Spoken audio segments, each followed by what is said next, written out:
Hey guys, it's Mana here, and we're back with more Lucid9. When we last left off, there was a bit of a confrontation on the roof, and everything's settled down now, and we're at the amusement park.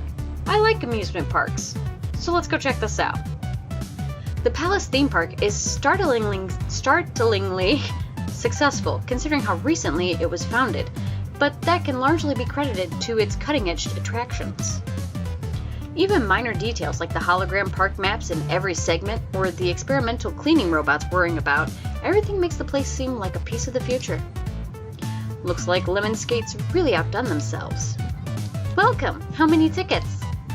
Yahiko swaggers to the front of the line, leaning on one elbow against the window. These are all my friends. You can buzz them in, right? Sorry, who are you? The rest of us exchange dubious glances as Yahiko jerks back, clearly shocked. I'm Yahiko Ikari. Who? Yahiko Ikari, you know, the son of the Ikaris? There's a flicker of recognition in the attendant's eyes, but she doesn't budge. I wasn't aware the Ikaris had a son. Of course they do, it's me. Sorry, sir, but do you have any proof? Knew you would ask. I'll just call them right up. Wait, Yahiko? He confidently dials a number into his phone. We wait, and wait some more. Then he lowers his phone, looking sheepish. Sorry, they must be busy. But I really am the son of the Ikaris. Look, I have, Enough. We are simply wasting time. Shigure pushes in front of him and hands out her card as the register racks up a startling number. Without further ado, we are ushered into the park, but not without some prominent glares from the staff. As we enter the main area, we're assaulted with smells of oily, overpriced food and the cloying scent of sugar. Exhausted parents are being dragged from place to place by bouncing, squealing children. Sorry guys, I really thought I could get us in. It's fine. If it wasn't for the fact that his expression is totally serious, I would probably be mocking him. He can't seriously be the son of some Lemon Skate higher-ups. Before we proceed any further, I recommend that you all exchange contact information. Obnoxious as it may be, you are now under my jurisdiction, and it is my responsibility to return you all safely. After a moment's pause, everyone moves into action. The only info I need to gather is Irie's, but others seem to be having more difficulty. Won't you bestow upon me the honor of your number, my lady? Oh, and this is where your reputation as school princess backfires tremendously. I suppose it wouldn't be much trouble. He eagerly hands his phone to her, where she inputs her information slowly and agonizingly. Right, I've got an investigation to see to, so here we must part. Honestly, I'm surprised that she isn't forcing us to investigate with her, especially considering that she paid. Irie, promise me you shall participate in everything. Thank you. Farewell. Duty calls.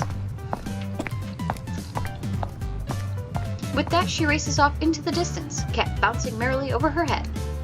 For some reason, after everyone's finished exchanging information, they all turn to me. Guess I'm supposed to decide where to go. Oh my god, tech sandbox, tower drop, bot fight arena, extreme carousel, laser tag, tech showcase, Ferris wheel. Extreme carousel. Oh, Cap, do you see that? I look to where she's rapidly waving her arm and find myself staring at a little carousel. Yeah, it's a bit underwhelming. No, behind it. Behind it? I look up. Behind the kid-friendly circle of ponies is a much larger, much taller carousel with its seats rising into the air as it spins. And the seats are dragons. We can fly to the 7 seas and beyond, Cap. Who wouldn't want to do that? Probably someone afraid of heights, which no one in this group seems to be. Well, what are your guys' thoughts? Sounds great. You're exempt. You agree to everything Akira says. I so do not. I say we go for it. Trying new things is always a great idea. Doesn't look all that exciting to me, but I got worse. I get to have Dragon for a minion. I look to Irie and Elizabeth, but they only shrug. Great, time to ride the spinning wheel of death! It's, gotta be safer than a roller coaster, right? We trot briskly, a little too briskly for my tastes, to the line, where Akira points excitedly at the carousel. Hey, Rui! Do you see what I see? I look to where she's pointing. A couple's seat, of course. I don't know what you're saying. Why, you and Cap should ride together, of course. Why would I want to ride with Yama? He's so fat. Excuse me? I'm sure she just meant to say that you're big-boned, Cap. That's definitely not what surprised me. I honestly don't see anything of Yama that can be called fat. So unfair. He doesn't even exercise. I do, on occasion. Yeah, when all the planets align and the blue moon rises. He was fit as a bull when he was in track. You could be a real hotshot if you joined track again, Cap. And why would I do that? Good aim with firearms is important. She, didn't mean that kind of hotshot, Irie. Then what did she mean? The attendant chooses that moment to raise the barrier. Rui snaps to attention with a grin that's a little too shiny. Oh boy, wow. Guess it's time to go. We sure don't want to hold up the line. I really feel like stretching my legs. Like elephant legroom, solo pod for me. Before anyone else in the group can blink, she immediately leaps into a one-person dragon seat and straps herself in. Behind her, floods of people push past us, struggling to secure the best spots. Clearly Rui hasn't watched enough dramas to know what happens when you defy fate. What happens? I have no clue. I haven't watched enough dramas either. You die, murdered in cold blood. Right. You know, you and Rui are, like, really bad depth perception. You look like you're really close, but you're actually not. This might be a novel concept, but Rui and I are independent people. Sometimes we, do things on our own. But why do something on your own when you can do it together? That sounds really unhealthy. Just because you can do something together doesn't mean you should. You strike me as the kind of person who doesn't like to ask for help, Cap. That's really random. Not really. See, there's the kind of people who would say, just because you can do something alone doesn't mean you should. That means that they can't do anything on their own. Oh, I don't think it's that. What's the point of life if you never affect other people? This conversation is taking an interesting turn. I lean in, despite myself. What do you mean by that? Well, if you live as a hermit in the Alps, and you don't do a single thing, then the world would be the exact same whether you live or die. So, shouldn't you always be looking to affect other people? Interesting. The crazy Akira has thoughts like these. You can end up having a negative impact, so no, not really. Think about the difference of impact between Stalin versus, I don't know, some random citizen who buys a homeless guy coffee. But either way, Cap, that random citizen was still affecting humanity. Do everything alone. Seems lonely. I pause at that. Yes, it really does. Hey, you two might want to hurry up before all the seats are taken. We're on it, Highness. But when I look up, I notice that all the solo spaces are occupied, leaving only couple vehicles. Well, this should be pretty simple. Akira and I can ride together, negating the risk of putting up with some idiot stranger. Akira, which one do you want? We're boarding together? What, you'd rather be with a stranger? I always enjoy the opportunity to make someone's day a little more surreal. Usually, I'd believe her, but something about her seems unusually fidgety. Come on, I'm not putting up with some random kid who will barf all over. I hook my arm around hers and pull her into the nearest two-seater, a nice golden dragon with overly long lashes to make it look distinctly feminine. She promptly sits down, face completely blank, and I strap the seatbelt over us. She doesn't say a single word, even when I'm done prepping the vehicle. What's wrong? On the contrary, what's right? Pardon? Nothing. She turns her head and stares resolutely out the window, so I can't see her face. I wait for her to start some random conversation, but she says nothing. Akira. No response. The attendant drops our car and closes the door. She takes one look at Akira, one look at me, and raises an eyebrow. Girlfriend mad? She seems to be saying. I try to shake my hands in the universal, no, this is not my girlfriend, but she seems to take the, I swear I didn't do anything wrong, and only shakes her head as she walks away. Did I make Akira mad? Akira, are you mad? No. Oh, okay. More silence. Another attendant's voice drones on as the beginning procedure of the ride. Still nothing from Akira. So, how's life? No response. Akira might as well have turned into stone. The ride starts up in a cranky whirl, and our vehicle begins to pick up speed, rising into the air. We ascend for a few moments, stopping at a nice intermediate point around 10 feet off the ground. Having fun? Still nothing. What's going on? Hey, Akira? And they're off! What fine specimens of Draconis Rex gracing the ring! It's no secret that the crowd favorite is the famous Freddy, world champion for the past 120 seasons of the Dragon Races. Why, at this very moment, we can see money exchanging hands, because in this fictional world, betting is totally not illegal. I have no clue where this is coming from, but somehow it's a relief. I'll take a weird Akira over a quiet Akira any day. Still, it doesn't take a genius to notice that she's completely ignoring me. She won't even glance in my direction. So, Akira. Come on, Freddy, I didn't raise you to be a loser. Win this race or I'm grounding you for a month. She leans forward and slams a firm hand on the neck of our dragon, which startles me. Our steed flies higher, as if in response. That's more like it.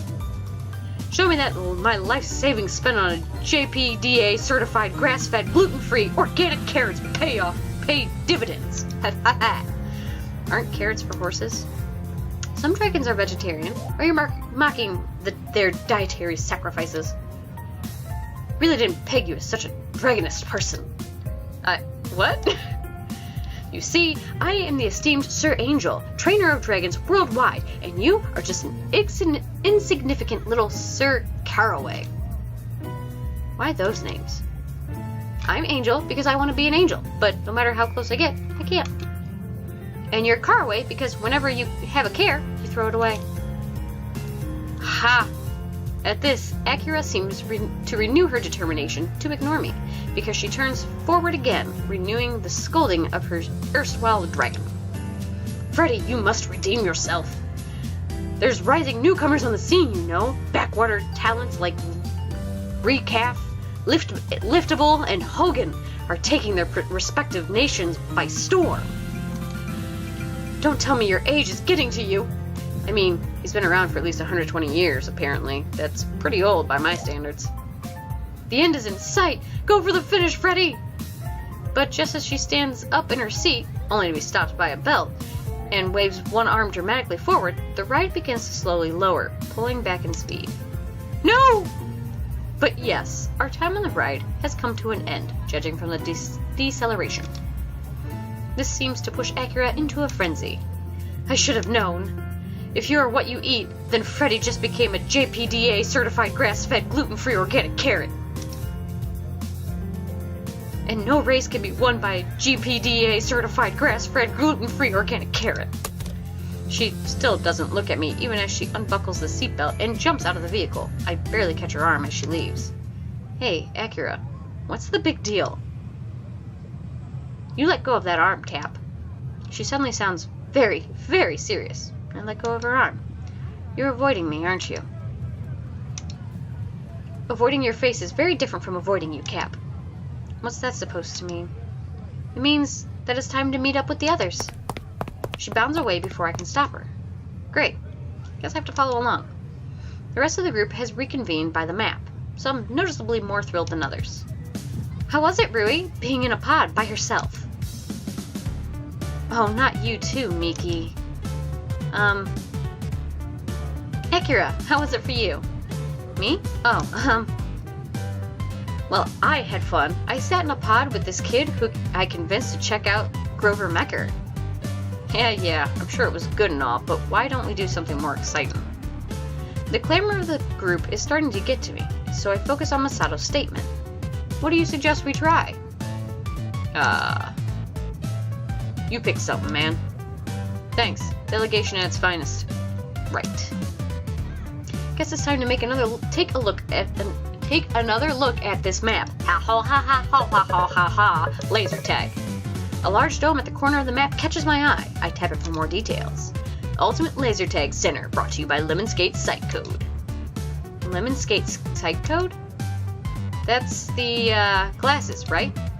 They're goggles with interactive displays. It gives you stats and targeting cursors and a mini-map, so it feels like you're in a video game.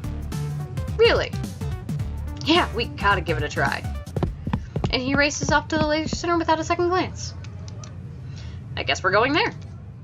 Thankfully, no one seems to have any objections. We arrive at the attraction without any interruptions. We're admitted fairly quickly, maybe because our group is large enough to single-handedly create a game. Okay, we need 2 team captains. Hell yeah, anyone who wants to win, join me. We'll be great at not only shooting stuff, but solving stuff. Join the Harvard Assassination Crew today. Harvard Assassination Crew. What kind of name is that? Well, that's one team captain. Who shall dare contest him? He bellows this out like an announcer of some twisted reality show. I will. It's preferable to following an incompetent leader. Her enthusiasm is overwhelming. Well, the captains have been selected, so without further ado, it's time to start the draft. Captain Kurogane, you may pick your first minion. Rui. Well, that was quick. I get where he's coming from. Rui's thoughtful and can be quick on her feet. She'd be a good selection. At the same time, I don't see the rush to pick her first. It's not like Elizabeth would even select her. A fair choice. Hayata is now aligned with the Harvard Assassination Group. Captain Oshiro, it's your turn. You can pick 2 minions as per drafting rules.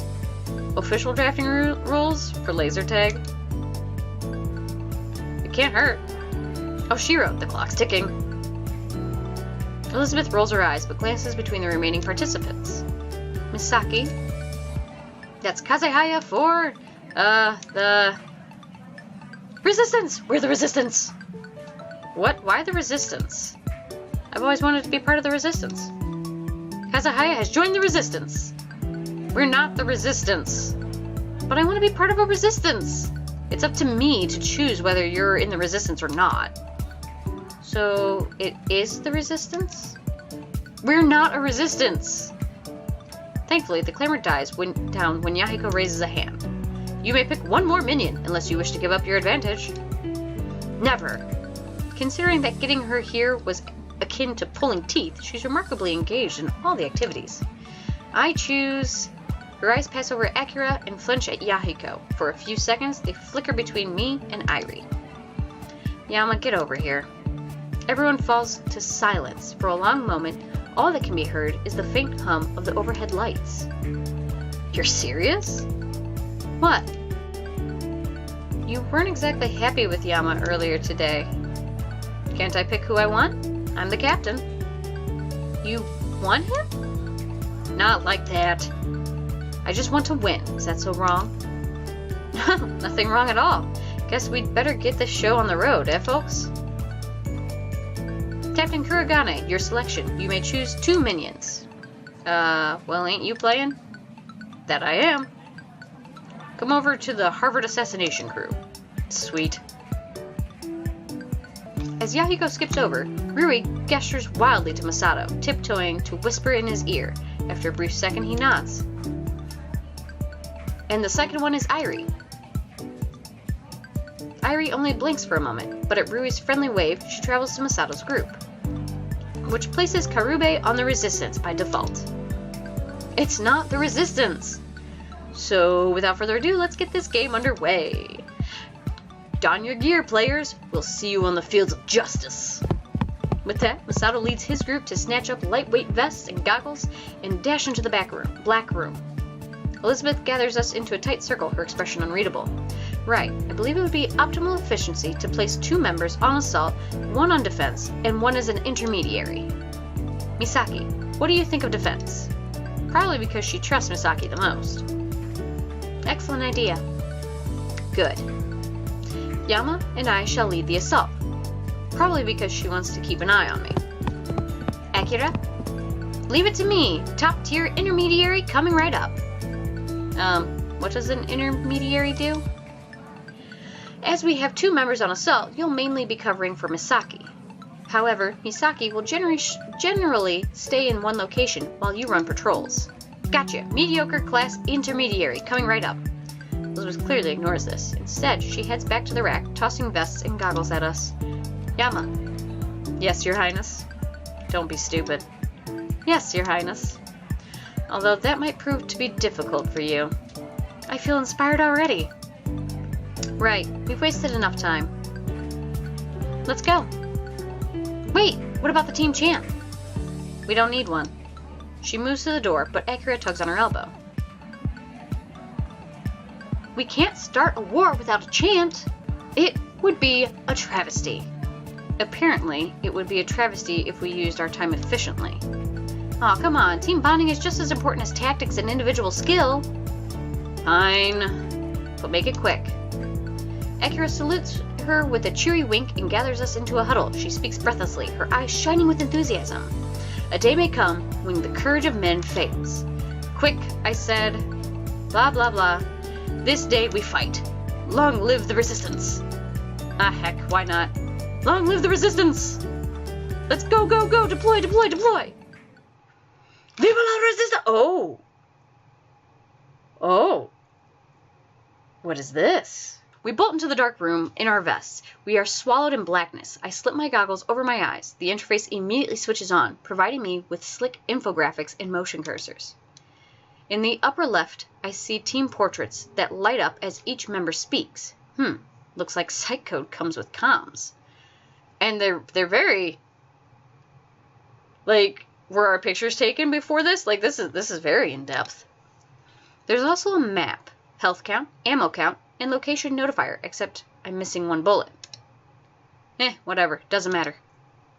Whoa. These are stunning. Oh, I've got to get me one of these. Presently, a hum washes over the large chamber, and the walls come to life with the images of the Academy cafeteria. Whoa, a live simulation? Lemonsgate is truly ahead of their time. Let's get to our positions. Despite her brisk words, her face is open in wonder. She seems like she's also a fan. As we head to our places, the intercom cuts in with a mechanical-sounding female voice.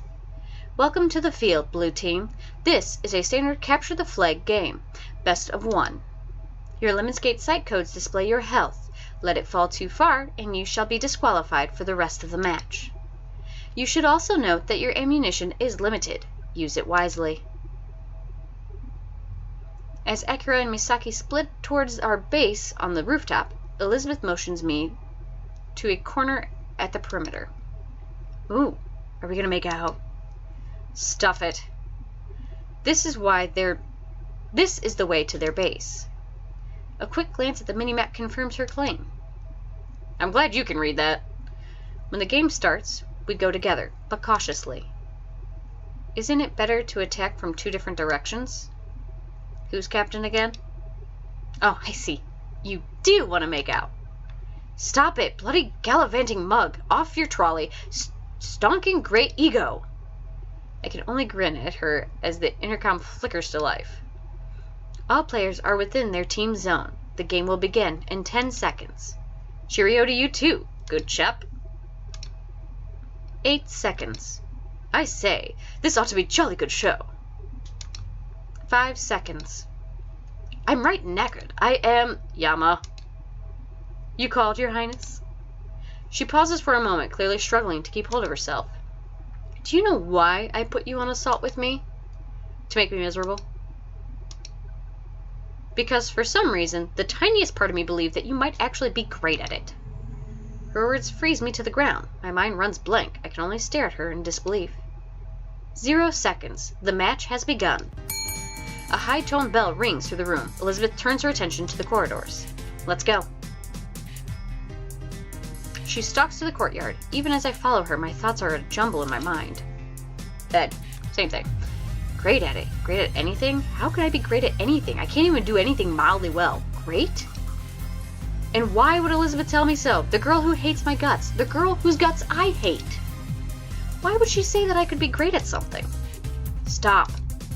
She throws out her hand. It collides with my chest, sending a rush of sparks up my spine. I quickly step back, shaking the feeling off. There, Yahiko Ikari. I turn to where she's pointing. Yahiko is seated on an artificial ledge, his gun on his lap.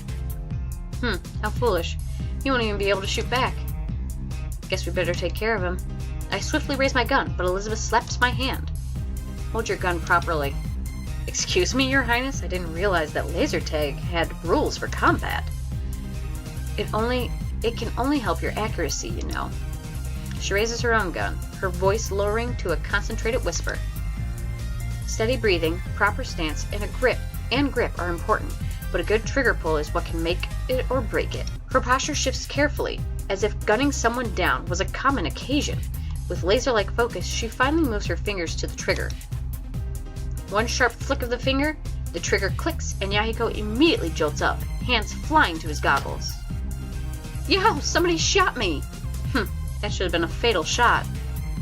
Laser tag would be really short with fatal shots. I'll be useful and shoot something. I obligingly poke my gun out of the hole and fire blindly. There you are. Now, not what I had in mind. You're now down to 6 shots, Yama. You have a mind? Shut up and run. We race through the obstacles as shots sound all around us. Finally, we find an out-of-the-way corner where we pause to catch our breaths. Right, we must have a new plan. Such as? Yahiko is the only person on defense, and we pass no intermediaries on our way here. Paired with Masato's personality, it's highly likely that 3 people are on assault. So Misaki will be overrun. They probably have the flag by now. Oddly enough, I can respect her at the moment. She seems to know what she's doing. Well, where does that leave us? We'll have to kill them on their way back. Akira, come in. What's your status? Akira. Right, their comms must have been shot before they could alert us. We're on our own, Yama. So, what's the plan? You take the red flag and sprint back to our base as soon as possible. I'll hold them off while I can. But that's suicide. She draws her chin up and gestures to the entrance. Then it shall be a worthy sacrifice. Now go, and don't look back. Every passing second is a second wasted. The pulsing warble of laser guns draws closer. I obligingly dive around the corner and scoop the flag into my arm as Elizabeth screams. Long live the resistance! Maybe she's taking this a little too seriously. Well, I guess it's up to me to get the flag to our base before Masato gets back to his. I sprint at full pace, winding through the simulated campus as I hear Elizabeth goading the other team into chasing her. With the flag in tow, I haphazardly make my way back to the base. I've only got so much time before Elizabeth is shot. I'm hit. Looks like Masato actually left someone behind as a guard. I swing around just in time to see a small figure diving behind cover. Crap, my health is at 50%. At the very least, I've still got a few chances left. And admittedly, laser tag would be pretty boring if it followed a one-shot, one-kill system. My grip on the pistol tightens as I peer from my little refuge. I line up my aim so that if the guard emerges, I have a chance to take them down. I can't react fast enough. Neither of those shots hit when the guard darted from the cover to cover. 4 shots left, and it feels like I couldn't hit them even if my gun was full. I'm down to 25% health, maybe 20 meters away from capturing the flag. After all of Elizabeth's hard-earned work, too. Screw it. I charge towards the back table, ignoring the danger behind me. Standing around like that is just going to get me killed. I dive behind the nearest piece of cover as I hear the enemy's laser pistol blare to life. It's down to the wire now. Final chance, right? I stand up blindly firing my remaining shots at the figure that's just a few feet away. The figure drops their gun in defeat as a dead icon appears over them. I'm dead. With that, Ari places her gun on a nearby bench and pulls out a peach to munch on without a second thought. Apparently, getting killed doesn't mean much. That was somewhat anticlimactic, especially given how lucky I was to have shot her despite me firing haphazardly. Bears can't be choosers, though. I promptly plant the red flag on our stand. It glows in response, and after a second of humming, clicks into place. A clear, high tone brings the game to a close. Game over. Victory to blue. The hell? Please exit the room. But I got the flag! Please stop arguing with an artificial voice and exit the room. Masato's grumbling is prominent, but I notice dark shapes converging at the exit. Guess I'd better follow them. Alright guys, I'm going to call it here because I'm all out of time for today. That was definitely an interesting game of laser tag. I've played laser tag before, but it was nothing like that. So, I'm logging off now. I'll see you guys later, and remember to do something nice for a stranger today. You may just save a life. Bye!